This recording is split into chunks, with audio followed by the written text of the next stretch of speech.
Here with Elliott Skeer and Adam Adelson of Bright Motorsports. We were just checking out the VP Racing Challenge entry list, which just so happens to be right here. But, and why are we looking at that? Because Adelson is going to be racing in the first GTD X class race in that series. This is in addition to your weather responsibilities. What's the draw for you to the new GTDX class?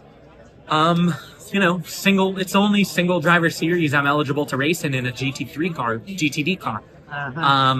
At this point in time, I did GT America as a downrated bronze in 2023. And, I did that in GT4 as well, for a couple years.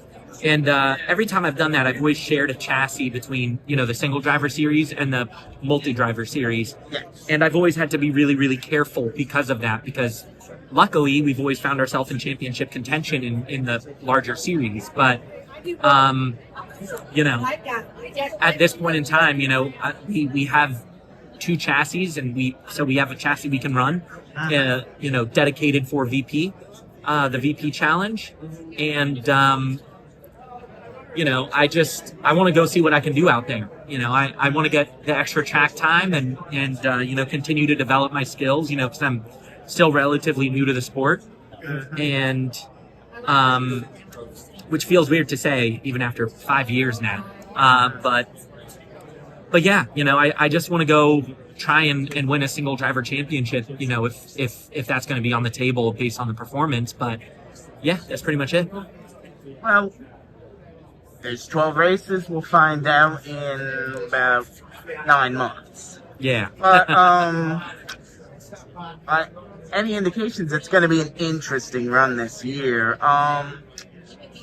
Now, last year, you made the Rolex 24 debut here, and that was probably a weekend full of distractions with all the other stuff going around your team. But what was your biggest takeaway from last year's race here? Yeah. Well, first of all, I would say that, our communication with the production studio for the movie was, we were really adamant about them staying out of our way, and we're there to race. And this is just something we're doing on the side. And, the level of respect that they showed us was really incredible. And, not ever really getting in our way. And it was a lot less of a distraction than you might imagine. I would even venture as far to say as it wasn't a distraction at all. Except for the moments when, like, Brad Pitt's walking right by you and you're like, hi. Yeah, I mean, we were rookies going into it last year, and now, Elliott and I both have one of these races under our belts. And, with the incredible talents that we have in Ian and Tom, it's funny to think that, we have the experience, here on those guys. And, but, we're tremendously excited. We have a lot of talent in our driver lineup, and we have insane talent, with our team. So I'm feeling really confident about how we can perform. We know what we need to do. Bright Motorsports knows how to win this race on strategy. We as drivers know what's necessary of us to get to the front, and we just got to go execute. All right. Now, are you guys going to be just IMSA based this year, or are you going to still venture over into SRO America? Yeah, we're probably not going to do SRO America this year. I think it's important for us to keep our focus on IMSA. I think with doing we did almost the full IMSA season last year and the full SRO season.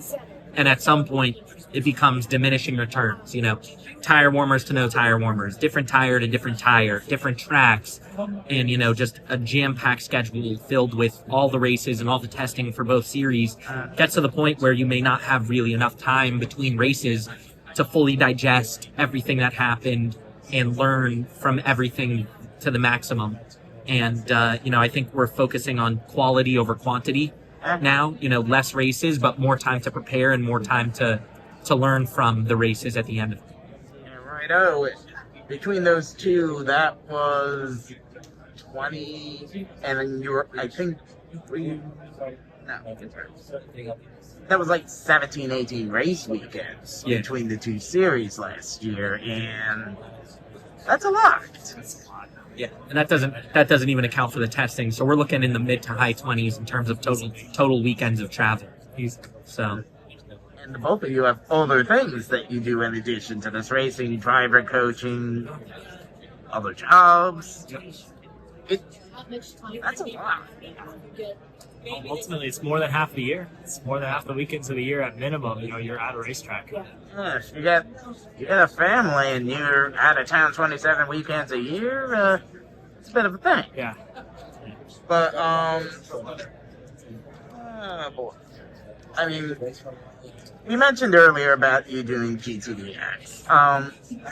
It's a brand new thing for BP Racing Sports Car Challenge this year. You watched from afar, more or less, how that series has grown since it switched over from just being an LMP3 series. I mean, do you think this is going to be a positive for the series going forward? Absolutely. I raced in 2023 in some BP Challenge races, not the full season, but I raced in a few of them. In the Cayman? Yeah, in the Cayman. And it was a perfect stepping stone for WeatherTech. For example, I rode Atlanta in VP Challenge. The closing rate of an LMP3 car to a GSX car was they closed faster on you than a GTP did on a GTD car. So it really preps you for that prototype traffic, and I think for me, like I'm a huge car guy. I love cars, race cars, but predominantly street cars. And I love sports car racing in particular, for the GT cars themselves, because they share the chassis with the road cars. So the more racing that's available to participate in and for the public to be able to spectate with those types of cars, I think it's just great overall for everyone. Right, Elliott. Now, before you were ever coaching Adam here, you were full-time in what's now Pilot Challenge. Yep. You raced in a lot of these venues over the years. A lot of times it's stuff like ST cars. I remember you in MX-5s for like CJ Bumps. But I mean, what's it actually? You probably had more exposure in the past couple of years racing with Adam than at any time during your previous time. Just what's it like being able to get yourself back out there after being out of the major series for so long? Yeah. In retrospect now, having a couple of years back in it, it's one of those things you look back on and go, it's probably actually for the better. And just in the fact it did work out, right? That bias in play, that it was for the better. In the sense that, growing up, everything was happening very quick. Get Spec Miata, immediately go to the MX-5 Cup shootout, win that, immediately to MX-5 Cup, go to Carrera Cup, right to ST, and just have a career building very fast with it. Ultimately, financial troubles, other logistics fall into play, and just trying to get to those next runs of the ladder. Through the advice of some mentors, making sure to play the long and smart game. And if you're trying to build a sustainable career in this, to not always jump at the first venture.